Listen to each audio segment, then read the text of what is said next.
இந்த தம்பியை பஞ்சாபில் மட்டும் இல்லைங்க, இந்தியாவில் இருக்கிற அத்தனை மக்களும் கொண்டாடுறாங்க. அவங்களுடைய ஸ்டேட்டஸில் இந்த தம்பியோட புகைப்படத்தை எடுத்து போட்டுக்கிறாங்க. காரணம் என்ன அப்படின்றத வாங்க பார்க்கலாம். இந்த ஃபோனு என்னது, இது உள்ளே இருக்கிற சிம்மு என்னது, ரெண்டுமே காசு கொடுத்து தான் வாங்கினேன். அதனால என்னோடது அப்படின்னு நான் சொந்தம் கொண்டாடிக்கிறேன். நான் வாங்கின ஃபோனுக்குள்ளே நான் வாங்கின சிம்மை போட்டு யாருக்காவது நான் அழைக்கிறேன் அப்படின்னா என்னோட அழைப்பை அந்த நபர் எடுக்கிறதுக்கு தயாராக இருக்கார். ஆனால் சிம்மில் இன்கம் இல்லை அப்படின்னு சொல்லும் பொழுது என்னப்பா இப்படி பண்ணுறாங்க, இன்கம்மை நிப்பாட்டிட்டாங்க. முன்னையெல்லாம் இன்கம் ஃப்ரீயாக தானே இருந்துச்சு, இப்போ ஏன் இப்படி செஞ்சாங்க?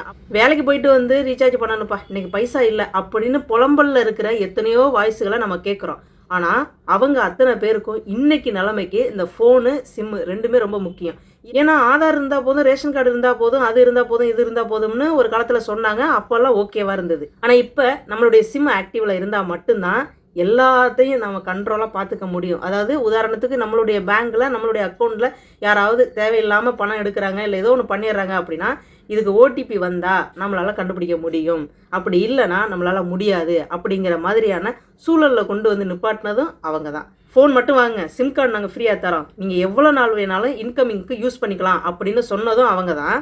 இன்னைக்கு இந்த மொபைல் என்ன, பேங்க் பாஸ்புக்கு, பாஸ்போர்ட்டுக்கு, ஆதாருக்கு, ஓட்டர் ஐடிக்கு, இன்னும் நீங்கள் என்னென்ன பயன்படுத்துறீங்களோ அது அத்தனைக்கும் உங்களுடைய மொபைல் எண்ணை இணைக்கவும் அப்படின்னு சொல்கிறதும் அவங்க தான். சிம்மோட இன்கமிங் அவுட் கோயிங் ரெண்டையுமே நாங்கள் ஒரே நாளில் தான் கட் பண்ணுவோம், அதனால் நீங்கள் தொடர்ந்து ரீசார்ஜில் கவனமாக இருங்க அப்படின்னு சொல்கிறதும் அவங்க தான்.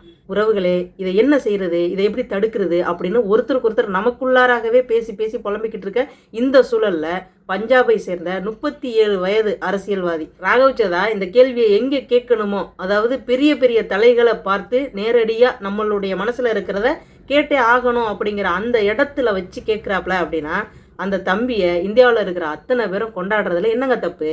ஒரு இளைஞர் அப்படின்னா ராகவ் சதா மாதிரி இருக்கணும், அவரை மாதிரி நாமளும் வரணும். எங்கே தவறுகள் இருக்கோ அங்கே சுட்டி காட்டப்படணும், எங்கே தவறு நடக்குதோ அங்கே தடுக்கணும் அப்படிங்கிற எண்ணம் வருங்கால இளைஞர்கள்ட்ட இருக்கணும் அப்படின்னு தான் எல்லாருமே எதிர்பார்க்குறோம்.